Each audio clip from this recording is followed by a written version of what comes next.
हे मुरारे, हे नाथ नारायण वासुदेव। श्री कृष्ण गोविंद हरे मुरारे, हे नाथ नारायण वासुदेव। श्री कृष्ण गोविंद हरे मुरारे, हे नाथ नारायण वासुदेव।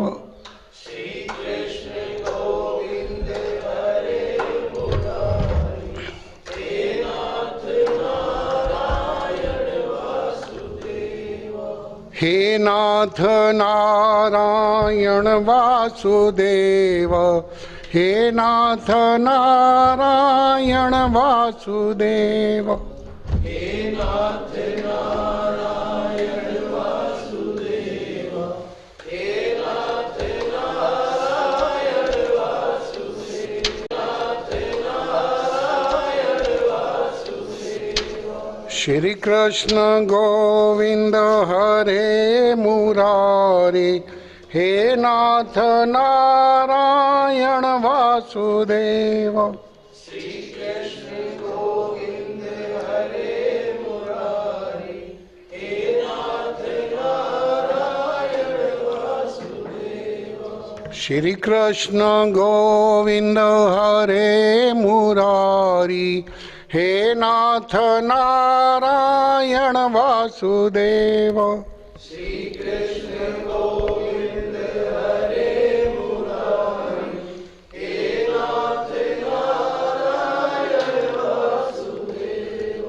हे नाथ नारायण वासुदेव, हे नाथ नारायण वासुदेव।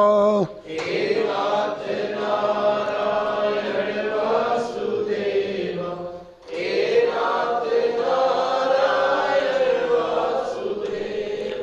बोलिए सच्चिदानंद भगवान की, सनातन धर्म की, सभी संतों की, सभी भक्तों की। परम सौभाग्य का विषय है गीता जयंती, जिसको हम मोक्षता एकादशी के नाम से भी जानते हैं, कल आ रही है। परमपिता परमेश्वर के संकेत से ये गीता के ऊपर समझने समझाने का सत्र इसी 12 दिसंबर से प्रारंभ हुआ था। आज का ये दूसरा सत्र है। आप सब इस कठिन सर्दी में, कोहरे में बहुत संघर्ष और प्रयास करके यहाँ पधारे हैं। आप सभी साधुवाद के पात्र हैं। आइए अब हम गीता को समझने का चेष्टा करें। पहले भी मैंने आपसे निवेदन किया था, पुनः आपके ध्यान में डाल दूं कि ये कोई मैं टेक्स्ट बुक आपको नहीं पढ़ा रहा, कोई पाठ्यक्रम नहीं है, कोई इसका विद्वतापूर्ण में आपके आगे बखान करने नहीं जा रहा, कोई टीका टिप्पणी और व्याख्या करने नहीं जा रहा। मेरा उद्देश्य एकमात्र यह है कि हम गीता को समझ सकें। देखते हैं कि अक्सर हमारे धार्मिक ग्रंथ हम उनको पूज्य मान लेते हैं,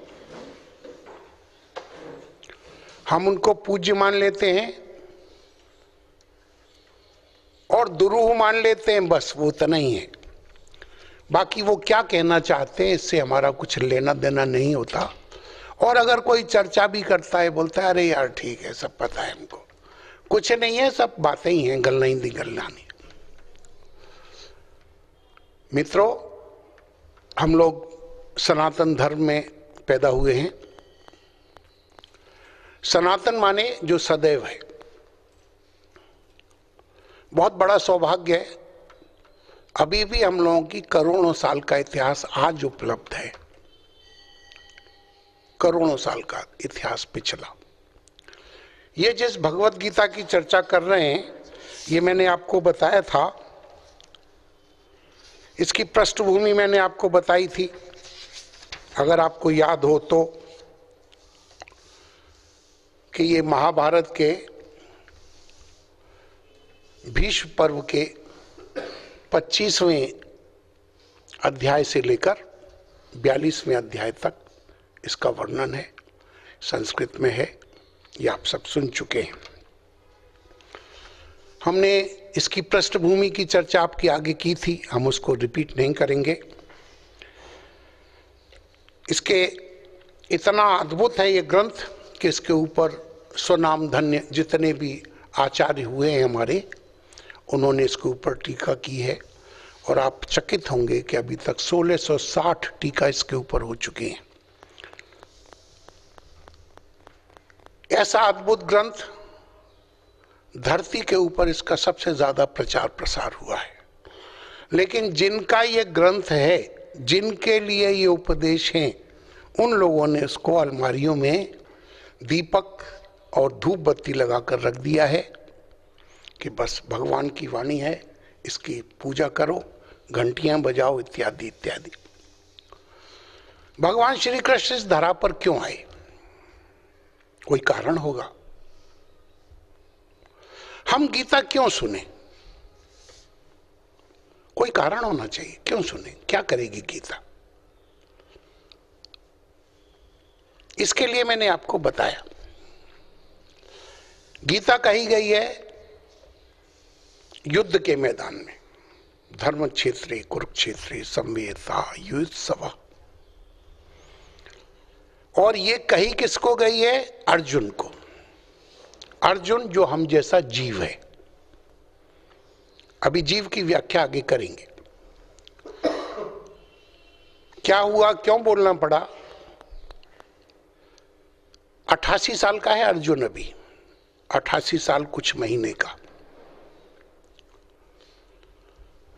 89 years 5 months something old is Lord Shri Krishna। क्यों जरूरत पड़ी अर्जुन को उपदेश करने की? इससे पहले तो भगवान ने कोई उपदेश नहीं किया। उन्होंने ये भी नहीं कहा कि मैं भगवान हूं। मित्र मानता था, उसके साथ रिश्तेदारी थी, कृष्ण उनके बुआ के लड़के थे। युद्ध में भी वो योद्धा की तरह से शामिल नहीं हुए, युद्ध में भी भगवान कृष्ण सारथी की तरह से शामिल हुए। सब ठीक था, कोई समस्या नहीं। अर्जुन बहुत बड़ा धनुर्धर है, उसको भगवान को उपदेश करना पड़ा। क्यों किया होगा? और चलो उसको किया तो किया, अर्जुन को किया। अर्जुन को मरे हुए आज 5000 कुछ 100 साल कुछ हो चुके हैं। उसका हमारे साथ क्या रिलेवेंस है?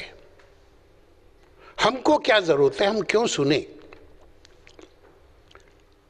पहले भी मैंने आपका ध्यान आकर्षित किया था, लोगों ने सोचा है कि ये तो सन्यासियों का ग्रंथ है, महात्माओं को पढ़ना चाहिए, बड़ा योग वोग, पता नहीं कौन कौन से योग लिख रखे हैं। हम तो गृहस्थी आदमी हैं, दिन रात खाने कमाने में, पूजा पाठ में, हमारे पास पूजा पाठ का टाइम नहीं है। ये योग हम कहाँ से करेंगे? और वो भी कलयुग के समय में।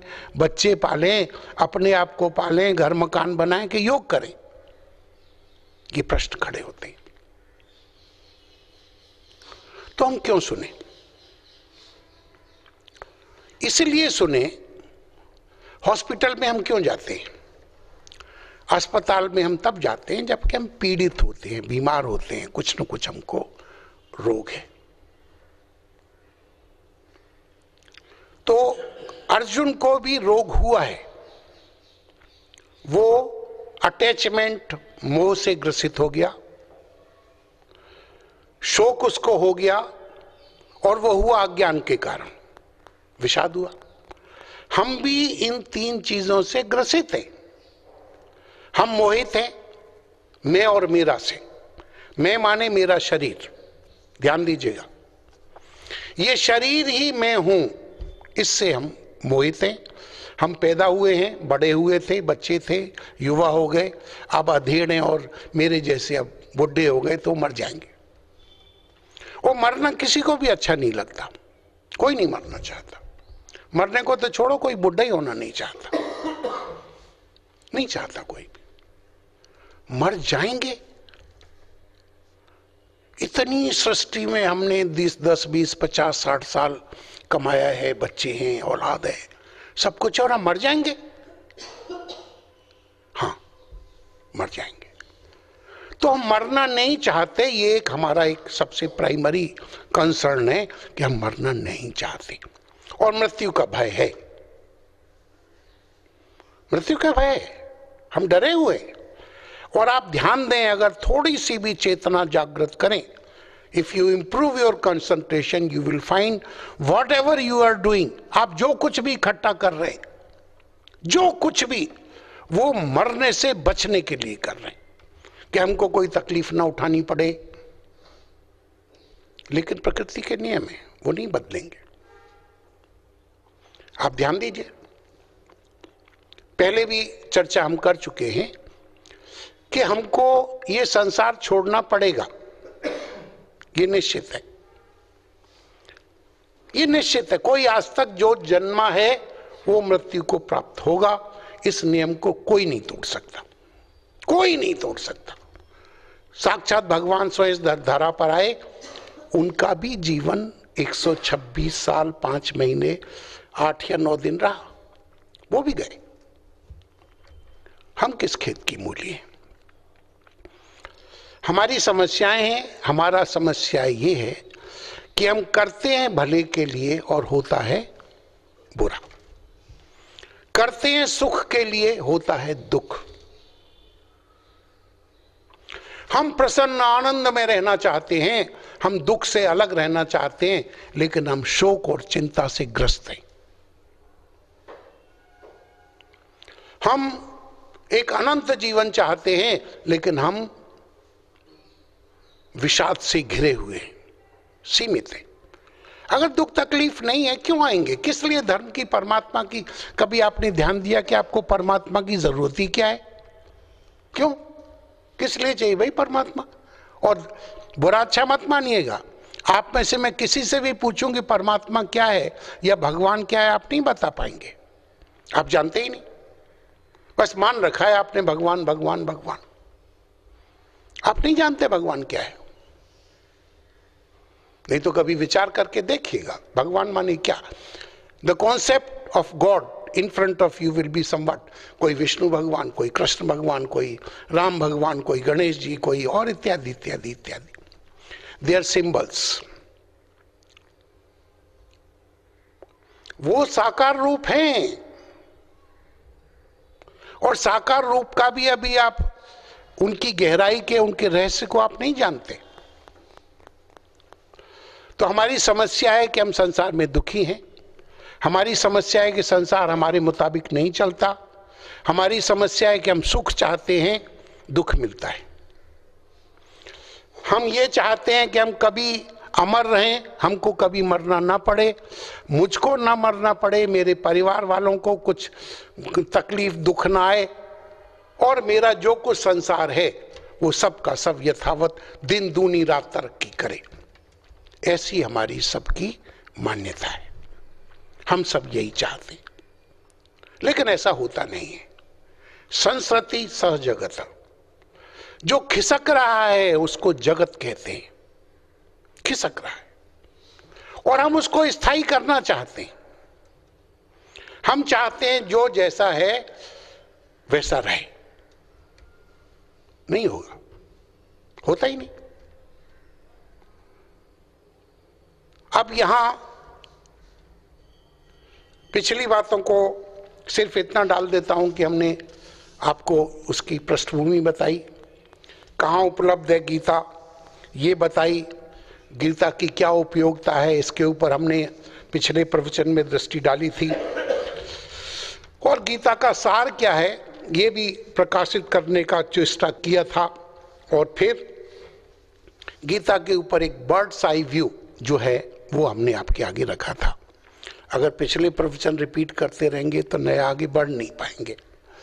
और अच्छा ही है, आपको भी पिछला कुछ याद नहीं होगा तो उसको रिपीट करने का फायदा भी नहीं है। बहुत अच्छा है। महाराज जी परम पूज्य हमारे गुरुदेव बोलते हैं कि एक बार वो अमृतसर गए, तो अमृतसर में गए तो माताओं ने कहा कि तुसी जेड़ा कुछ भी बोल के जानते हो महाराज वो सानू याद नहीं रहंदा, 1 साल बाद तुसी आंदे हो तो फिर पता नहीं तुसी पिछली बारी की बोलिया सी। तो महाराज जी ने बड़े हंसते हुए कहा कि तो अच्छा ही है, अगर याद है तो हम तो वही तो बोल रहे हैं, अगर पिछला ही याद है वही तो हम रिपीट कर रहे हैं। हमारे भी एक मित्र हैं, वो बोलते हैं आप चाहे रामायण बोलो, चाहे गीता बोलो, चाहे उपनिषद बोलो, जो भी बोलो बात आपने एक ही कहनी है। और वो बिल्कुल सच्चे, बिल्कुल ठीक है, हमने बात एक ही कहनी है। हमको ये बात कहनी है कि आप ये देह नहीं है, आप ये जीव नहीं है, आप तो पार ब्रह्म परमेश्वर है, ये बात कहनी है। माध्यम अलग अलग होंगे। किसी ने अभी उस पे फेसबुक पे मुझको पूछा था, पता नहीं व्हाट्सएप पे, आत्मा परमात्मा क्या है। ये प्रश्न उड़िया बाबा जी महाराज से किसी ने किया था कि आत्मा परमात्मा क्या होता है। तो उन्होंने एक ही प्रश्न किया, बोला बेटा तू अपने 3.5 हाथ की देह के बारे में जानता है, ये क्या है? बोला नहीं। बोला तो फिर इतने विस्तार में जाने की क्या जरूरत है, ये कहाँ है? घट ही खोजो भाई। आप अपने आप में अंडे सो ब्रह्मांडे, जो आपके शरीर में है वही ब्रह्मांड में, कोई फर्क नहीं है। आप उसको जानिए, और आप नहीं जान पाएंगे, वो किसी जो जानकार हैं उनके चरणों में बैठ के शरणागत भाव से, सेवा भाव से, समर्पण भाव से उनको सुनेंगे तो झलक मिल सकती है। आगे गीता किन के लिए प्रभावी है? गीता उनके लिए प्रभावी है जो अपने जीवन में कुछ बनना चाहते हैं, माने अरबपति खरबपति नहीं, जो बनना चाहते हैं। ये नर्तन मिला है हमको नारायण होने के लिए। किस लिए मिला है? नारायण होने के लिए मिला है। जो नारायण बनना चाहते हैं उनके लिए गीता है। और प्रत्येक को, हम सबको जन्म ही इसलिए नर्तन मिला है कि हमको नारायण होने की पूरी संभावना, आजादी और पूरा परमात्मा का विधान है। हम सोचते हैं हम कहाँ सत्संग में आ गए, नहीं आ गए। मैं सोचता हूं मैं कहाँ सत्संग कर रहा हूं, नहीं कर। ये तो परमात्मा ने हमारा चयन किया है। भगवान ने प्रेम करके हमारे गले में जयमाला डाली है कि जाओ तुम इन बातों को सुनो। क्यों? भगवान हमको प्रेम करते हैं, उनके प्रेम के कारण उन्होंने हमको चयन कर लिया और हम सुन रहे हैं। 3 दृष्टियां हैं, थोड़ा आप समझने की चेष्टा करें तो गीता सुनने का प्रयोजन क्या है आपको समझ आ जाएगा। 10,000 लोगों में से, ध्यान से सुनिएगा एक एक शब्द, अतिशयोक्ति नहीं है, 10,000 लोगों में से 9,999 लोग ये मानते हैं कि मैं देह हूं। इस चमड़ी के अंदर अंदर जो है मैं देह हूं। तो ये देह जन्मा है और देह मर जाएगा, आप भी जन्मे मर जाएंगे अगर आप देह हैं तो।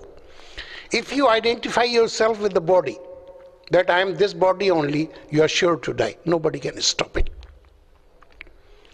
जिन लोगों ने सत्संग किया है, चाहे वो ब्राह्मणों से किया हो, पंडितों से किया हो, और चाहे संतों के साथ किया हो, तो फिर, और गीता भी इस बात को कहेगी, वो कहेंगे भाई देखो, जैसे कपड़े उतार लेते हो, ये शरीर जब पुराना हो जाएगा, पुराने होने के भी बहुत सारे कारण हैं, ये कितने दिन के लिए शरीर मिला है हम नहीं जानते। कभी पोता अपने दादा को कंधे पे ले जाता है और कभी दादा अपने पोते को गोद में या कंधे पे ले जाता है। माली आवत देखकर कलियन करी पुकार, फूले फूले चुन लए काले हमारी बार। अब इसमें कब ये जीवन का खेल खत्म होगा ये नहीं पता। तो बोलते हैं कि तुम इस शरीर में आए हो, क्या है, क्यों आए हो? पूर्व जन्म में हमारे कर्म जो भी थे, जिसको हम प्रारब्ध भाग्य कहते हैं, प्रारब्ध के फलस्वरूप जो जो कर्म हमने किए थे, उन संस्कारों ने हमको बाध्य किया है शरीर लेने के लिए। परमात्मा ने बाध्य नहीं किया। और अभी भी स्वतंत्र है व्यक्ति जन्म लेने के लिए या फिर जन्म न लेने के लिए। यही इस शरीर की खूबसूरती है। इस मनुष्य जन्म की एक ही खूबसूरती है कि आप या तो नारायण हो जाएं और नहीं तो फिर इस संसार चक्र में पुनरपि जन्मम पुनरपि मरणम आप करते रहें। तो देह है, मर जाएंगे। जितनी वेस्टर्न फिलॉसफी है वो पूरे का पूरा इसी पे आधारित है, पूरा। उनके लिए यही जीवन है। इस्लाम में भी बोलते हैं यही जीवन है, बस इसमें कर लो जो करना है, बढ़िया काम करो, बहिश्त में चले जाओगे। अल्लाह ताला आएंगे, जिस रोज क़यामत का दिन होगा वो अपनी कब्र के ऊपर आएंगे, डंडा लेंगे और आपका उस वक्त फैसला करेंगे। क्रिश्चियनिटी भी यही मानती है। भारतीय मनीषा कहती है कि नहीं, ये शरीर में तुम आए हो और इस शरीर में तुम कुछ जो भी जितना तुम्हारा प्रारब्ध है 10, 20, 50, 100 साल जितने दिन तुम रहोगे और उसके बाद इस शरीर को छोड़ दोगे। सांसें गिनी हुई हैं, टाइम गिना हुआ है। यू कांट इम्प्रूव और डिक्रीज इट, नो, आप नहीं कर सकते। वो निश्चित सांसों को लेके, निश्चित समय को लेकर आप इस शरीर में से इस संसार में पधारे हैं। पधारे तो भगवान भी आपको कहेंगे कि कोई ऐसा समय नहीं था कि जब तू नहीं था और मैं नहीं था। जीव जगत जगदीश, जीव माने इस शरीर के अंदर अंदर एम्बॉडीड आत्मा। आत्मा वैसे कहीं से कवर नहीं होती, इसको आप पहले समझ लीजिएगा। जीवात्मा, जिसको आप आत्मा करके मानते हैं, असल में वो शब्द है जीवात्मा। हमारी चमड़ी के अंदर अंदर जितना कुछ है उसका आवरण लेकर जितनी चैतन्यता या चेतना है, चेतन तो नहीं कहूंगा, उसको हम क्या कहते हैं? जीवात्मा। तो जीवात्मा एक शरीर को छोड़ती है, दूसरे को ले लेती है। क्यों लेती है? फिर उसके लिए आपको थोड़ा सा पीछे ले जाते हैं। हमारे 3 शरीर हैं, ये स्थूल शरीर, ये फिर सूक्ष्म शरीर जो आता जाता है। रात को भी आप सूक्ष्म शरीर में होते हैं और एक कारण शरीर है, सुषुप्ति में होते हैं, विषय लंबे हो जाएंगे। आप उतने ही नहीं है जितने दिखाई दे रहे हैं या जितना आप अपने आप को समझते हैं। क्यों? कभी सत्संग किए नहीं, कभी सुना नहीं। अभी सुना भी है तो उतना ही है कि गंगा जी जाके नहा लेंगे, वहाँ किसी गैया को ही दे देंगे, पंडित को ही दे देंगे, वो ठीक है, अच्छा है। क्यों नहीं दोगे तो करोगे क्या? इस धन का क्या करोगे? 3 ही उपयोग है। धन का सिर्फ 3 उपयोग है, इस्तेमाल कर लो, कर नहीं सकते। जितना धन है उसका कोई इस्तेमाल नहीं कर सकता। दूसरा उन्होंने कहा है उपयोग कर लो, बोल दें दूसरा। पहले तो उन्होंने कहा है दान कर लो, लेकिन आज की भूमिका में बोलते हैं पहले आप अपनी और अपने परिवार की आवश्यकताओं की पूर्ति कीजिए, ये गृहस्थ होने के नाते आपका कर्तव्य है। दूसरा है दान। दान आप कोई एहसान नहीं करते। अभी हम बहुत बड़े दानी समझते हैं अपने आप को, आप जानते ही नहीं। देने वाले से लेने वाला बहुत महान होता है। हमारे कंधे पे 100 किलो वजन हो, कोई बोले 50 किलो मुझे दे दो, आई शुड बी थैंकफुल और नॉट? ठीक है, लेकिन लगता है कि हाँ हम तो बड़े दाता बन गए। काहे के दाता बन गए भैया? आए थे तब कुछ नहीं था, 8-7 पौंड के आए थे, जाओगे तो दोनों हाथ खाली जाओगे। तुम्हारे पास है क्या? क्या चीज है तुम्हारे पास? क्या तुम्हारे साथ जाने वाला है? जो साथ जाने वाला है उसको तुम दे भी सकते हो। यहां तो अगर जो भी आया है, अभी आया है कल चला जाएगा, लेकिन ये कभी सोचते ही नहीं। बैंकों में पड़ा है तो क्या हो गया, बैंकों में पड़ा क्या कर लोगे? एक आदमी के पास बहुत बैंक में पैसा पड़ा, क्या कर लेगा? खा लेगा उतना, पहन लेगा उतना? नहीं, नहीं हो सकता है। लेकिन एक अकोमोलेशन, इकट्ठा एक लगा हुआ है, सब ले आओ ले आओ ले आओ, और करते ही वो मन भरता ही नहीं। एक मन एक ऐसा पात्र है जिसके ऊपर तो है वो गोला, नीचे टूटा हुआ है बिल्कुल, जितना मर्जी डालो कुछ नहीं होने वाला। और पूछो कि भाई अब कभी आप ठंडे दिमाग से बैठ के एकांत में ईमानदारी से सोचिएगा कि करना क्या है जो मेरे पास है। अंत में या तो बोलोगे, बोलो यार बच्चों के लिए कर रहा हूं, बच्चों के लिए, मतलब बच्चे तो आप ना होते या जिनके माँ बाप नहीं है वो बच्चे तो बेचारे गए। बहुत बड़े धोखे में हैं कि हम कुछ कर रहे हैं, बहुत बड़े धोखे में। तो हम कहते हैं विकास कीजिए, कुछ प्राप्त करने की चेष्टा कीजिए। वो क्या है? अपने जीवन के रहस्य को जानिए कि आपका जीवन है क्या, किस लिए पैदा हुए हो, क्यों रह रहे हो। हमको हमारे माँ बाप ने पैदा कर दिया, पैदा कर दिया, हम भी कहते हैं बच्चे पैदा कर रहे हैं, बहुत गलत बात है। अगर दिल पे हाथ रख, बच्चे पैदा हो गए, हम बच्चों का पालन कर रहे हैं, बच्चे पल रहे हैं कि हम उनको पाल रहे हैं। जैसे हमारा प्रारब्ध था कि जब पिछला जन्म लिया होगा तो फिर बोलते हैं कि जैसे जैसे अर्जुन ने पूछा है भगवान कृष्ण से कि योग भ्रष्ट पुरुष का क्या होता है। और पुरुष माने कोई स्त्री पुरुष से मतलब नहीं है, पुरुष का सीधा सीधा अर्थ होता है जो इस पूर्व माने नगर में निवास करता है। बोलते कोई नहीं, वो फिर श्रीमानों के घर जन्म लेता है, वो उन घरों में जन्म लेता है जहां की उसके आगे का रास्ता कल्याण होता है। तो इस जीवन का एक एक क्षण को समझना है, समझ के जीना है। उस समझ के जीने को हम विकास कहते हैं। वैसे भी इस शरीर को छोड़ने के बाद अगर क्रम से हम जाएंगे तो अभी 7 योनियां और बाकी हैं।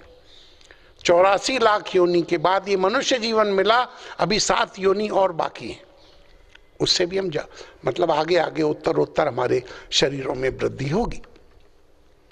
तो इसको हम कहते हैं कि विकास करो। और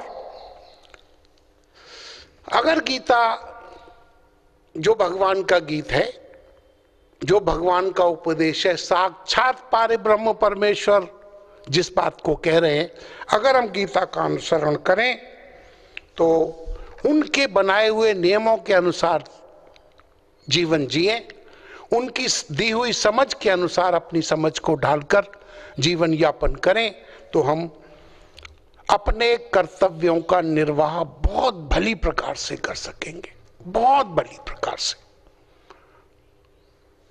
गीता का कर्म योगियों ने कहा है, योग कर्म सुकौशलम। योग माने बोलते हैं जुड़ने को, यूनियन, मिलना, जुड़ना। बोला योग क्या है? बोला कर्म को भली प्रकार से, do with your utmost expertise, सुकौशल, भली प्रकार से कर्म करने को क्या बोलते हैं? योग। तो इस जीवन को आप भली प्रकार जी पाएंगे